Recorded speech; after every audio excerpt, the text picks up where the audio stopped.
I'm really grateful to be with you here this morning and to share my faith with you. And to the core of that faith belongs my conviction that you and that I and that we are the beloved daughters and sons of God. I might as well say that from the very beginning. We are the beloved sons and daughters of God. And one of the enormous spiritual tasks we have is to claim that and to live a life based on that knowledge. And that's not very easy. In fact, most of us fail constantly to claim the truth of who we are. I took this flip chart here to give you a little idea about how we often live our lives. If I draw a little line here, and I say, that's my life. My little chronology. You could also say, my little clock time. Well, I was born in 1932, and I wonder what I should put here. Maybe, 2010. It's not so bad. But that's really all I have. And now you may say, well, listen, I came a little later, so you came here. And you may say, oh, I have a few more years here. But it doesn't make very, very much difference. It's still a small little life that you have. A tiny little life that goes by very, very fast. Like that. And the question for you and for me is, who are we? Because that's the question that keeps us going. Because all during our lives we try to answer that question, who am I? And the first answer we live with is, I am what I do. And that's very real. You know, when I do good things and when I have a little success in life, I feel good about myself. But when I fail, then I start getting a little low or depressed. And when I'm getting older, I might say I cannot do much, but look at the trophies. Look, I did a lot of good things in my life. Or look at my books, or look at my music I wrote, or look at my children I educated, or look, I did something good.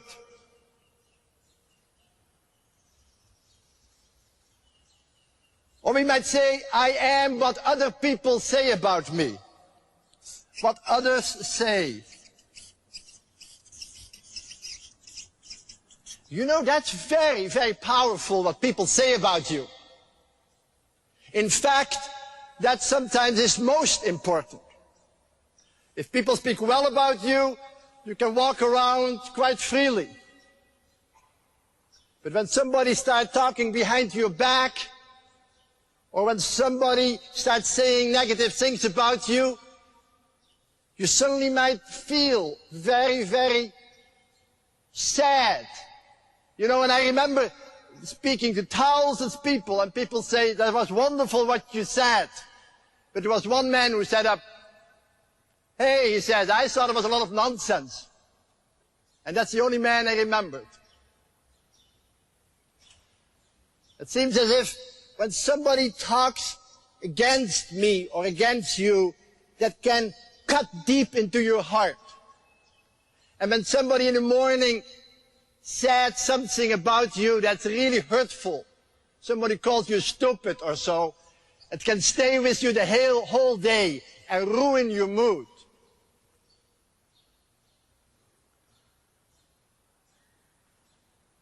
And you might also say, I am what I have. I am what I have. I'm a Dutch person. I have kind parents. I have a good education. I have a good health. I have a lot of things. But as soon as I'm losing any of it, if a family member dies, or if my health goes, or if I lose the property I might have, then I can slip into inner darkness. And what I want you to hear for a moment, that quite often a lot of your and my energy goes into, I am what I do, I am what people say about me, I am what I have. And you know, when that's the case, our life quickly becomes like this. Because when people speak well about me, and when I have a lot of things, and when I do good things, I'm quite up. I'm excited. But when I start losing, when suddenly I find out that I cannot do anything anymore, when suddenly I find out that people talk against me, when finally I discover that I lose my friends, I might slip into depression and be very low. And before you realize it, you and I are on a zigzag. Because when we are up, when these things are all right, but we are down when we start losing out. And most of our work, mental work then, is to just stay above the line. And we call that surviving. We want to survive. We want to hold on to our good name, hold on to some good product, hold on to our property. But we know somewhere that on the end there is a word that says, you're going to die after all. And you know, when you live this kind of life, with all these ups and downs, the end is death. And when you are dead, you're dead. Nobody talks about you anymore. You don't have anything anymore. You can't do anything anymore. You lose it all. And that little life of you and of mine ends up into nothing. And what I want to say to you today is that this whole thing is wrong. That is not who you are, and that is not who I am. That's what the demon said to Jesus when he went to the desert. He says, turn these stones into bread and show you can do something. Jump from the temple and let people catch you so they speak well about you.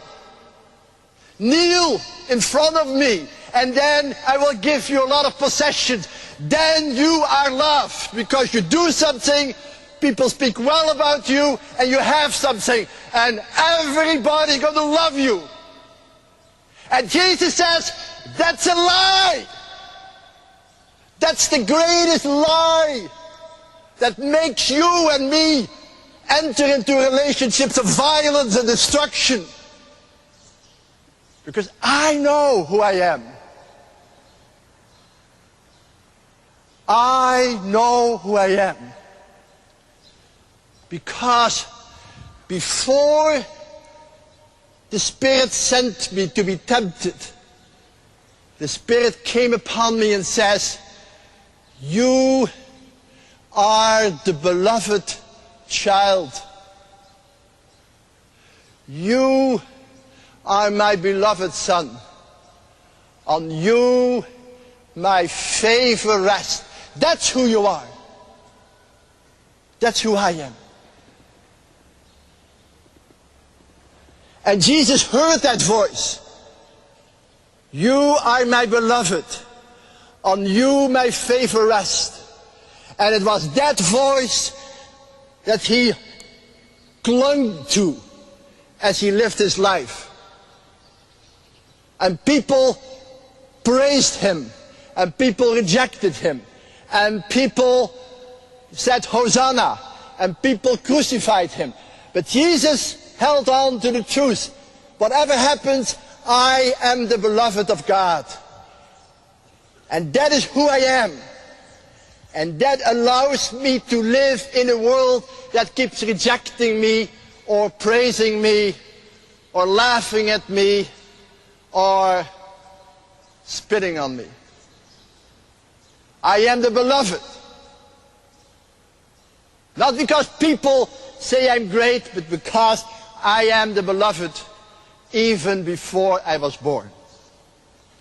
And dear friends, if there was anything, I want you to hear this morning, is that what is said of Jesus is said of you. You have to hear that you are the beloved daughter and son of God. And to hear it, not here, but right here. To hear it so that your whole life can be turned around. And listen to the scriptures. I have loved you with an everlasting love. I have written your name in the palm of my hand from all eternity. I have molded you in the depths of the earth and knitted you together in your mother's womb. I love you. I embrace you. You are mine and I'm yours. And you belong to me. You have to hear that. Because if you can hear that voice that speaks to you from all eternity to all eternity, your life will become more and more the life of the beloved. Because that's who you are.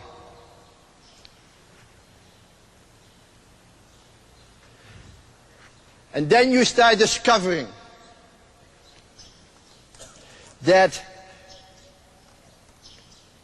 all that you do here is nurtured from the knowledge that you are the beloved. That's who you are.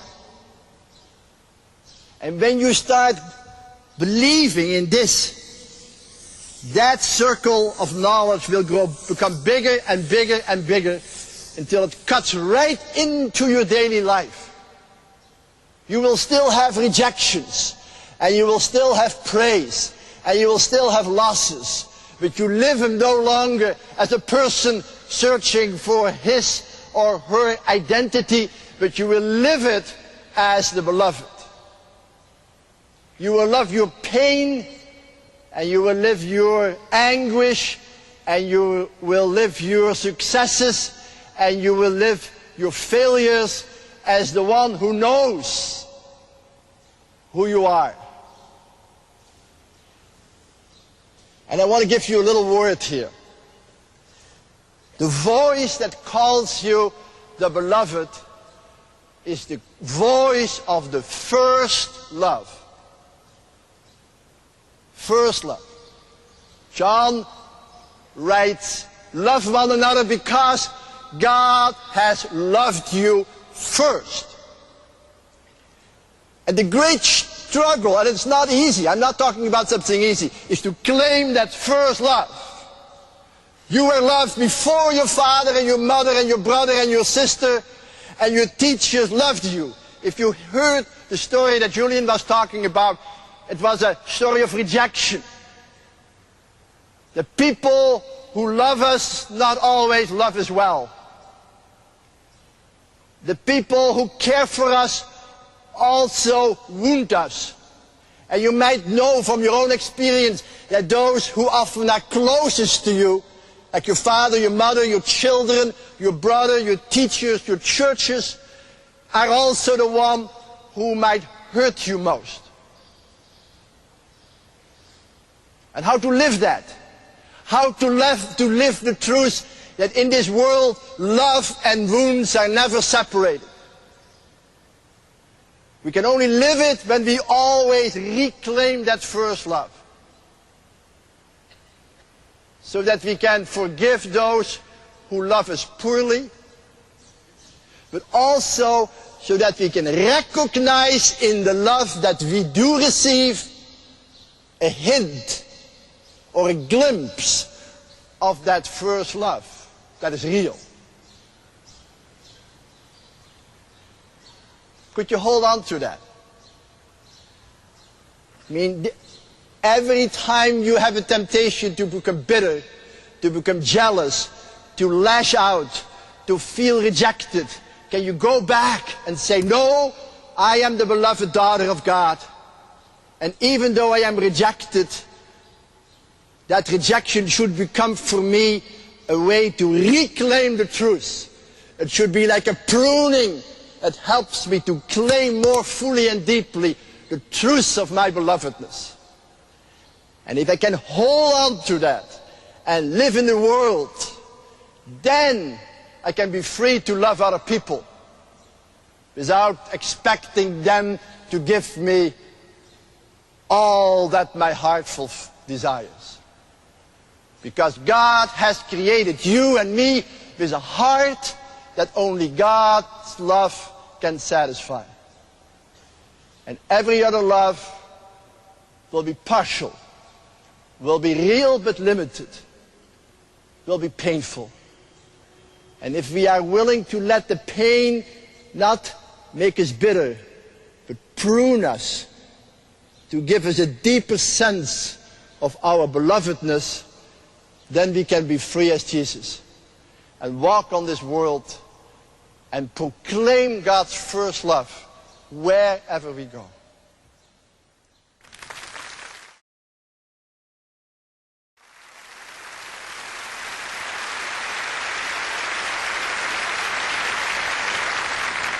I'm really grateful that I am invited by you all to be here. And I would like to very simply say that you and I are the beloved daughters and sons of God. And that's very hard to claim, because very quickly we think that we are what we do, that we are what other people say about us, that we are what we have. But the real truth that Jesus announced us is that we are like Jesus himself, the beloved child of God. And it's very, very important that in the midst of this world that keeps telling us, no, no, no, you are what you do, you are what people say about you, you are what you have, that we listen to that voice that keeps telling us, you are my beloved, on you my favor rests. And this morning I would like to talk a little bit about how we can become more fully the beloved, if that's true. And the story that you just heard was a story about bread. Jesus took bread and he blessed it.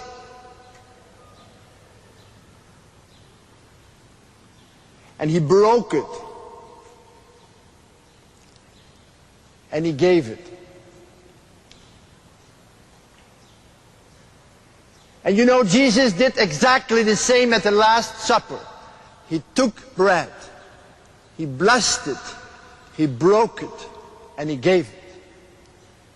And when Jesus entered the house of those two disciples in Emmaus, he took bread, he blessed it, he broke it, and he gave it, and they recognized him. And that is what we continue to do through history.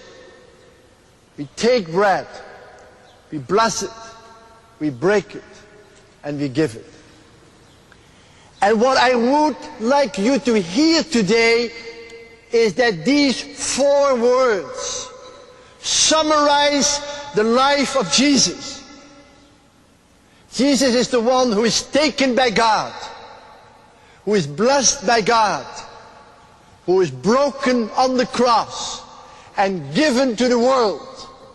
And these same 4 words are the words that summarizes your life as the beloved. Like they summarizes Jesus' life as the beloved.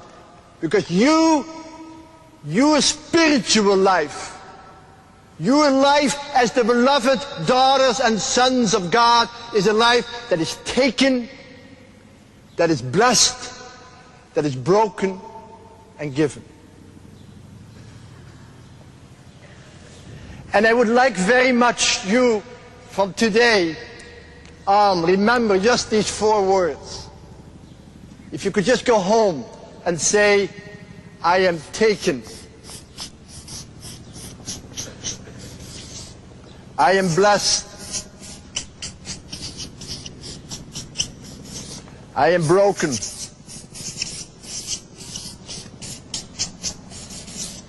and I am given.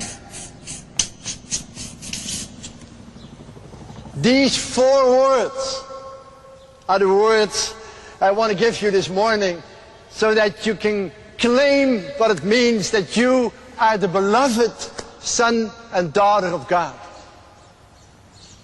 Because if you can live your life as the taken, the blessed, the broken, and the given, the world will recognize Jesus in you. In the breaking of the bread, in the breaking of your life. You are taken. You know, do you believe that God has taken you? Maybe we have a little better word for that. God has chosen you. Think about that for a moment. That you are chosen by God. That means God has seen you from all eternity as precious in His eyes, as unique. There is no other than you that is like you. There is no other person that is exactly like you. You are unique. And you have a unique role to play in God's story. And most people don't believe that at all. Most people don't even think they are welcome in the world. But God is saying to you and to me, I've seen you from all eternity in your uniqueness. You are my chosen one. You're special in my eyes. And what I hope that you will realize is, and this is a surprise, that if you believe that you're chosen, it doesn't mean that others are not chosen. See, in our world, when they say you're chosen, you're the best in your class, too bad for the rest. If you say you're chosen for an award, then the other didn't get the award. If you're chosen to be the president of a company or a class, then the others didn't make it. But in God's way, that's not at all true. In fact, if you believe that you are chosen, God gives you eyes to see the chosenness of others.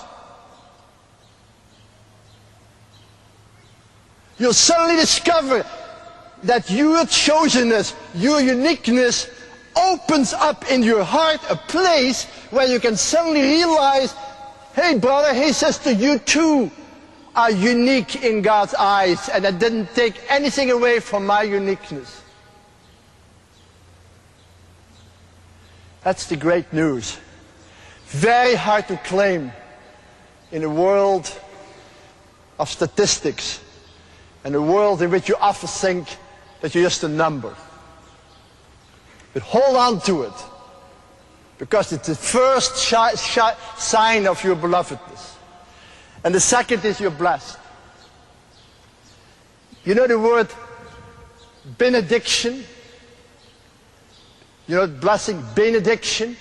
That word comes from bene, which means good things, or good, and dictions means saying things. Benediction means saying good things. You're blessed, that means God is saying good things to you. In my community, with mentally handicapped people, there was a wonderful woman called Janet. And I came to one of our homes, and I saw Janet coming up, and she says, Henry, can you give me a blessing? You know, and as a good priest, I put my hand on her and say, in the name of the Father, and the Son, and the Holy Spirit. He says, Henry, it doesn't work. I said, doesn't work? Yeah, I give you a blessing. He said, doesn't work. And I was confused. I said, what do you want? He says, I want a blessing. Well, after the service, and there were a lot of people sitting on the floor, and I said, Janet wants a blessing. And she said, yes, I want a blessing. And she walked right up and put her head right against my chest, and I had this alp on, and I put it around her, and she huddled herself right in me, and I perked up her chin a little bit, and I said, Janet, you're a beautiful woman. You're so beautiful. We love you so much. And I know you're a little low today. You need to hear it again, that you are the beloved of God and that we love you. She looked up and says, yes, Henry, that's true. As he walked back. And right after that, everybody else said, hey, I want a blessing too. And people came all up, and I was blessing people and holding them and telling how good they were.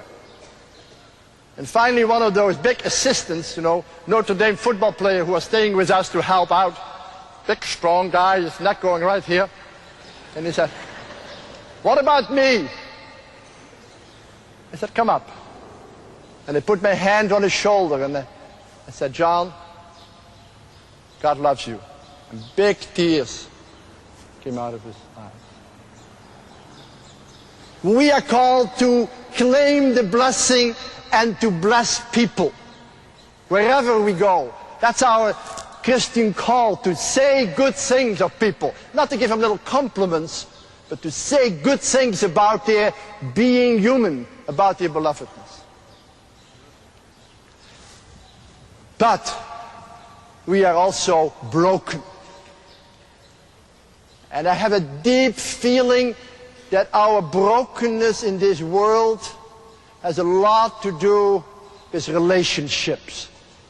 Maybe you and I are not poor physically, economically, but we might be poor because there is a brokenness in our hearts. And I guess each one of you will know what that means.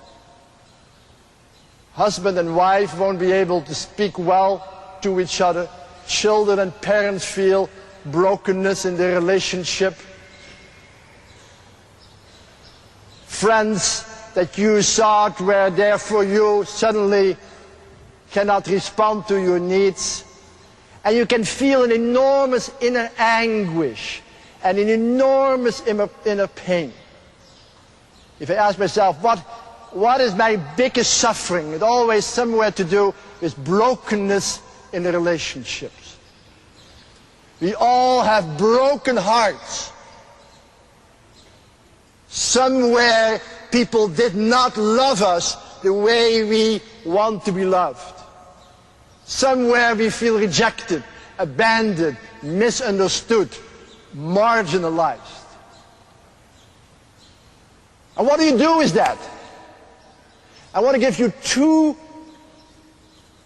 words. First of all, you have to have the courage to embrace your brokenness and not deny it. To befriend your brokenness. To say, yes, I am in pain, and I'm not doing as if I'm not. I'm hurting. I'm crying out. I'm in pain. But it is my brokenness.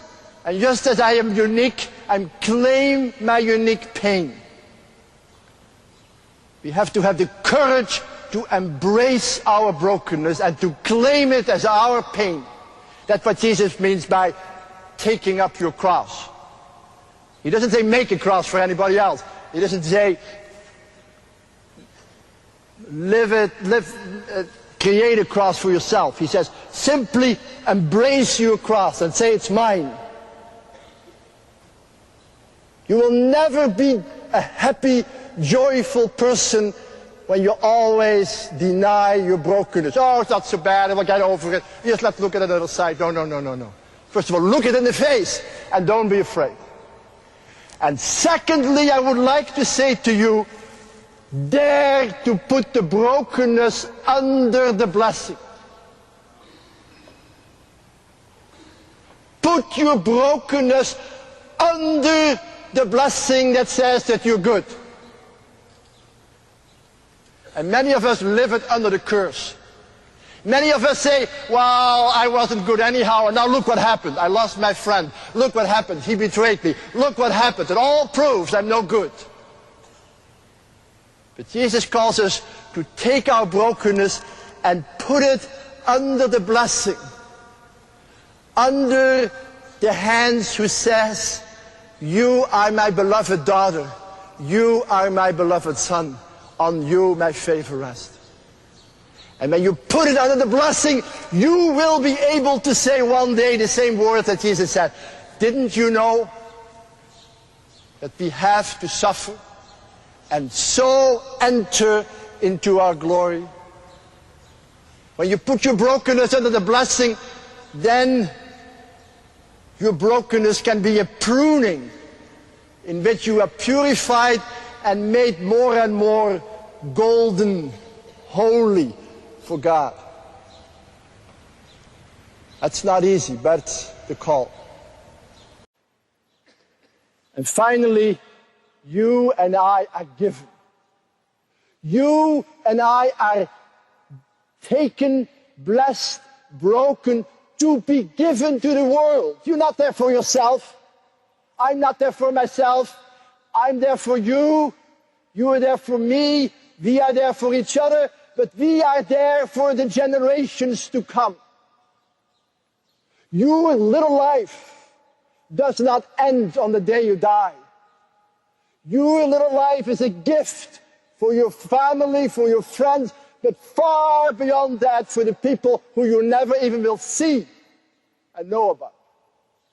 Jesus doesn't ask you to be successful, but he says, be fruitful. And how can you be fruitful without dying? If the grain doesn't die, it will not bring any fruit. And listen to Jesus. He says, it's good for you that I go. Because when I go, I will send you my spirit, my breath, my love, my intimacy. And that will lead you to the full truth. That is, to the full betrothal, to the full betrothal, to the full espousal, to the full communion. And if you believe that your life is a life in which you are called to give more and more and more of yourself, not just a little bit, but all of you, that you can become food and drink for others, when you are willing to pour yourself out for others, you can trust that you will bear immense fruit, far beyond your little life, your little chronology, your little clock time. And dear brothers and sisters, I'm so glad that I could say that to you, because I want you to know that just as Jesus' death became fruitful for generations and generations to come, anyone who lives like Jesus did, as the beloved son or daughter of God, can be sure that his or her life will bear fruits for ages to come. That indeed all generations will call you blessed. So be sure to realize that every little bit of giving you do is already part of your becoming fruitful as the beloved. So you and my life are taken, chosen, blessed, broken, and given. And please, if you go to bed that evening, look over your day and say, where was I chosen again? Where was I blessed again? Where was I broken again? And where was I given? Because every time you recognize that, you recognize the presence of God in your heart, the presence of His Spirit in the center of your being, and you will know that you are the beloved daughter and son of God, and that you can live a free life, free to love.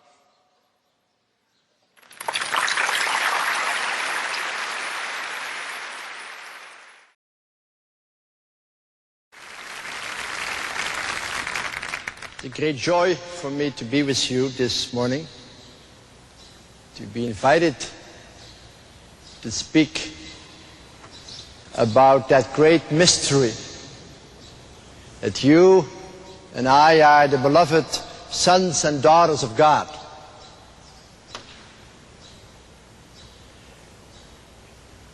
When Jesus was baptized, there was this voice that spoke to him. And that voice that said, "You are my beloved. On you my favor rests." And that is you and I have to hear too. Because Jesus came to let you know that you are as beloved as He is. And therefore the great challenge is to listen to that voice that calls you who you truly are, that calls you the beloved. And in this service I would very much like you to be good listeners, to listen to the voice that calls you the beloved. That's what prayer is all about.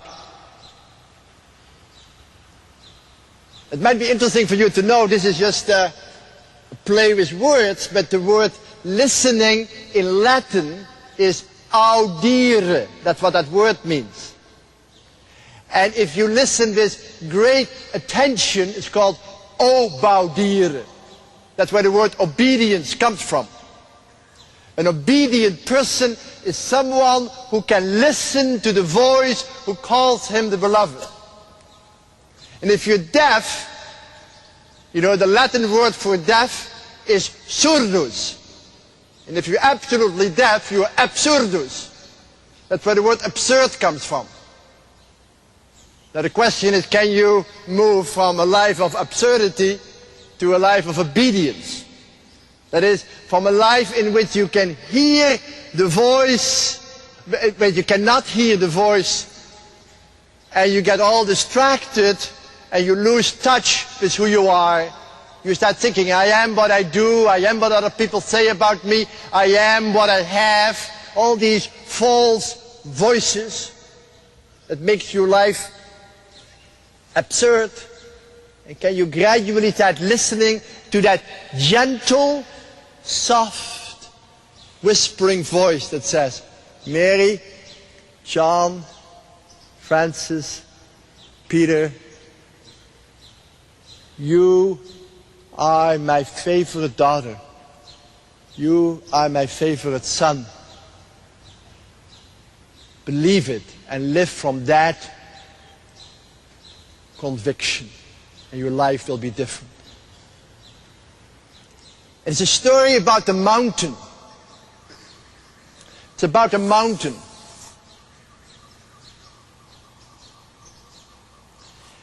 And Jesus went up to the mountain and spent the whole night in communion with God. In communion with God. Listening to the voice who calls him the beloved. And early in the morning he came down. And when he came down, he called his disciples and formed community. 12 apostles. He called them each by name. Peter and John and James and Andrew. You are my friends with whom I, the beloved, are forming community. And in the afternoon, he went off with his community on the plains and spoke the words of healing, touched people, and cared for those who are poor.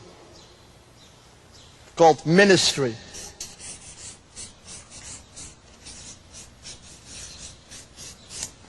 Communion, community, and ministry are the three disciplines to discover the voice that calls you the beloved. I tell you honestly, my life is usually very different.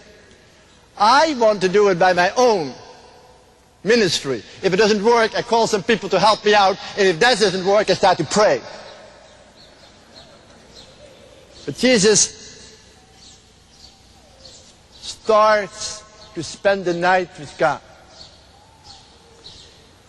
And what are disciplines? Discipline is the human effort to create some open space where you can hear the voice speaking to you.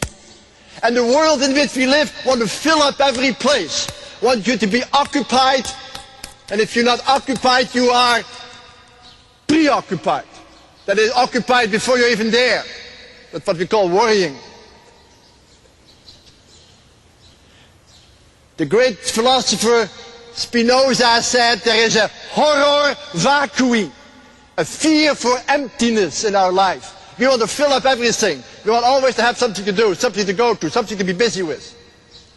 Discipline is to keep some space open, some space empty, so that God can say, Mary, John, don't you know I love you? Why don't you just relax? I can touch you and hug you and be with you.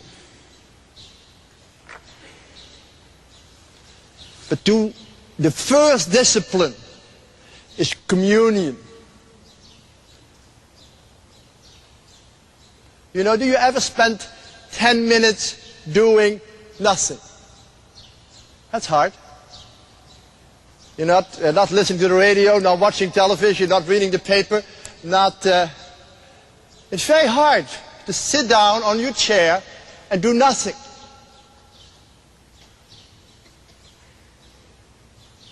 You know, before you know, you feel that your head is like a banana tree full of monkeys running around.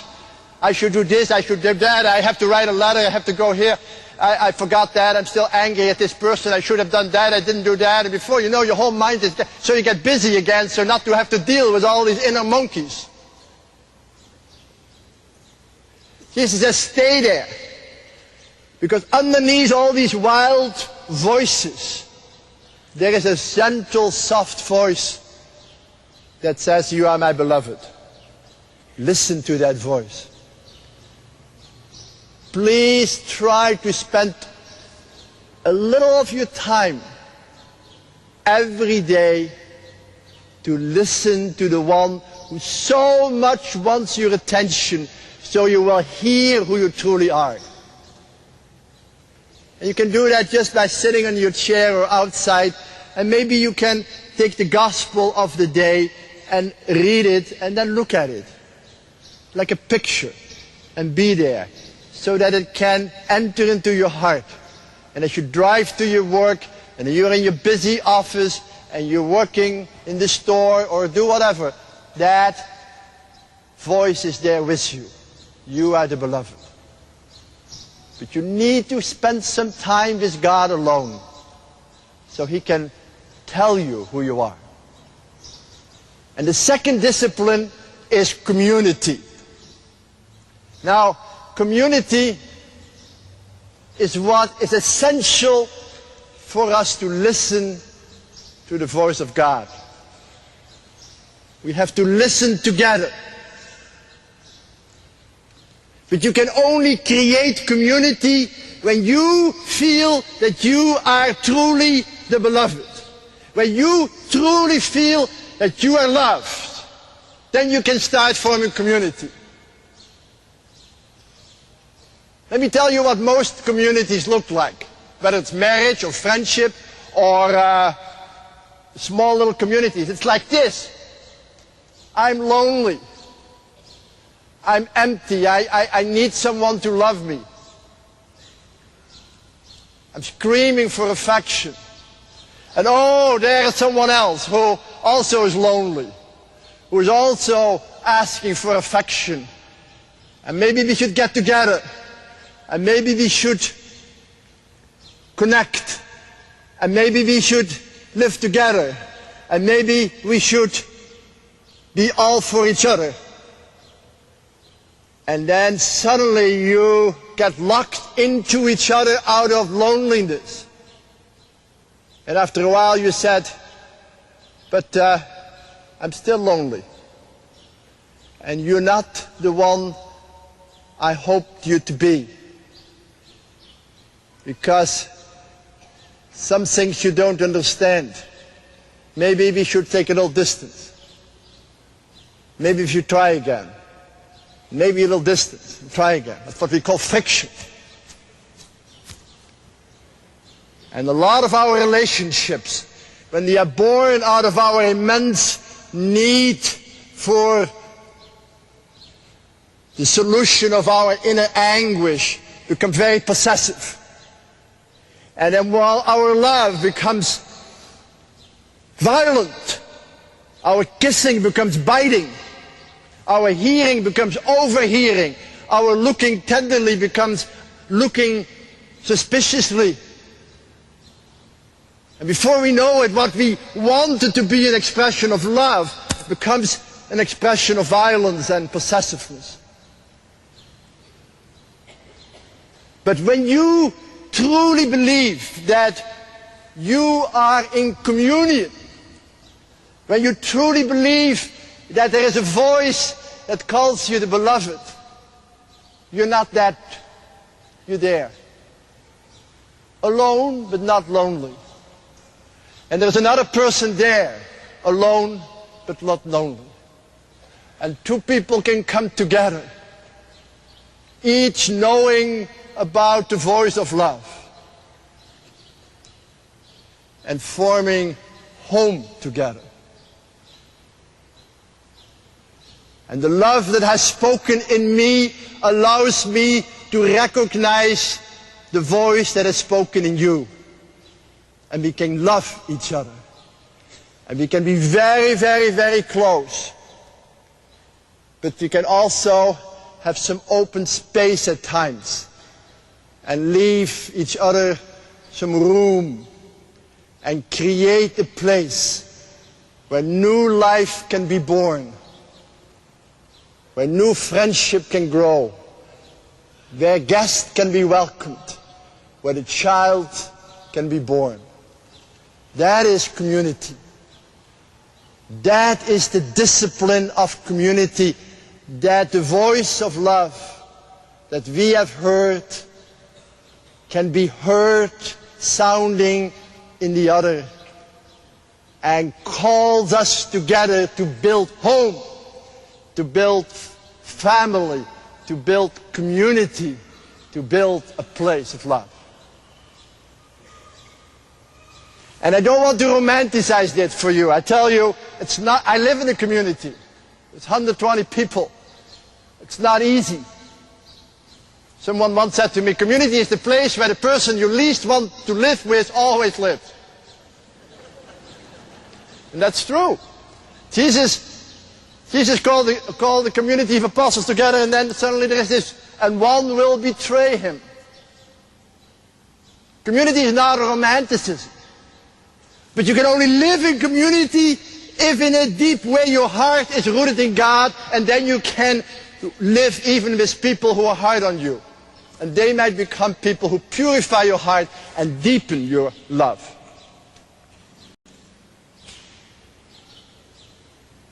And if you dare to listen to the voice of love in community, then you will discover very quickly that you're sent out to minister. Community is not like a safe little home where you can just hide out for the world. Jesus calls the community together to be sent out into the world and to proclaim good news. He went to the poor, to the sick, to the dying, to the little ones. Oh, dear friends, I cannot tell you enough how the final voice that calls you the beloved comes from those you care for. That's a great mystery I want to tell you this morning. I'm living in a little community with people who are very, very, very handicapped. Some cannot walk, some cannot talk, some can do nothing. We have a house, we have 15 houses, but in one of them there are 4 very handicapped adolescents. And we need at least 10 people to help them live. And they need us. They need us to live. Well, they cannot do anything themselves. And still, I tell you that these poor people are the life of our community. And these people who cannot talk, who cannot speak, who need to be fed, who need to be moved from one place to the other in wheelchairs and all that, these people are in fact the ones who give us life. They are the ones who God has chosen to speak His word of love to us. You remember in the Beatitudes, you remember what it says? Blessed are the poor. Blessed are the mourning. It does not say, blessed are those who care for the poor. It doesn't say, blessed are those who console the mourning. No, no. The blessing is located in the poor. In these people that we want to help, we will find that they carry the blessing in their heart for us. For us to live. I tell you, I wouldn't even be standing here today and saying these things with so much conviction if I had not all these wonderful people who are so broken to send me to you and say, Henry, go to Garden Grove and speak. We love you. And come home and tell us how it was. And some cannot hear it, but can feel it. I want to be touched when I come home. And they give me life. They give me a sense of God's presence. And I want to tell you that they who I go to minister to are the ones who carry in themselves the blessing. And the blessing is, you are my beloved. On you my favor rests. I hear that blessing coming to me through those who are weak, through those who are poor. And you know who the poor are. You know it. They might be wealthy, but they might be still poor.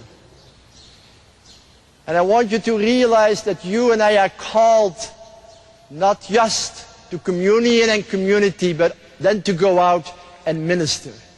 And to trust that those you minister to will lead you closer and closer and closer to the heart of love, to the heart of God. That is the great joy that I want to announce to you. And for you to trust.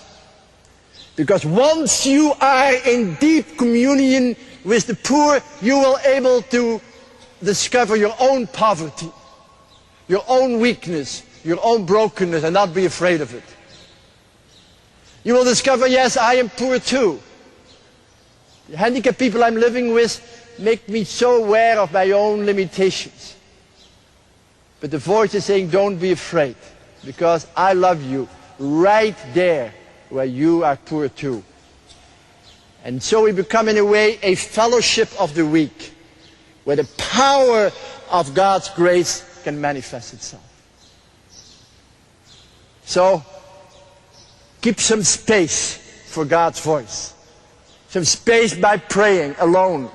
Some space by forming community without possessiveness. Space by going out and going to those people in your own family, on your friends in your own city who need you. They don't just need you because they are needy, but also they need you to give to you their blessing. And trust, dear friends, trust that God really wants you to claim your truth, that you are the beloved sons and daughters of God. Let us pray.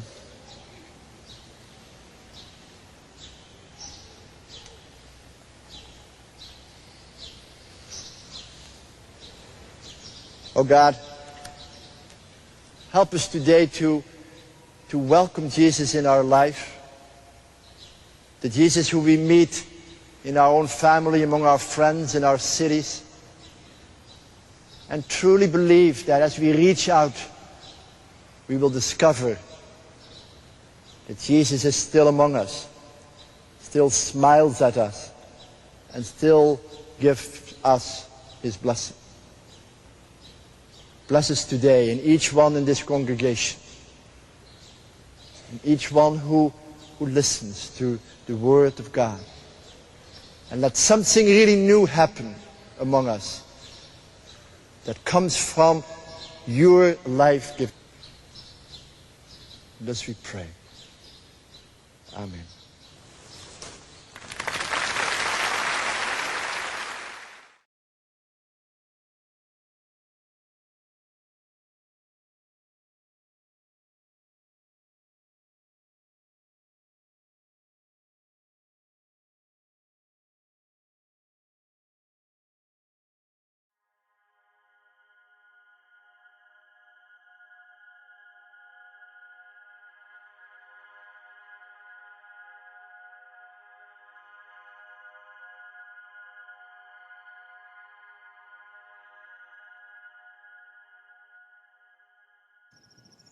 Digital alphabet.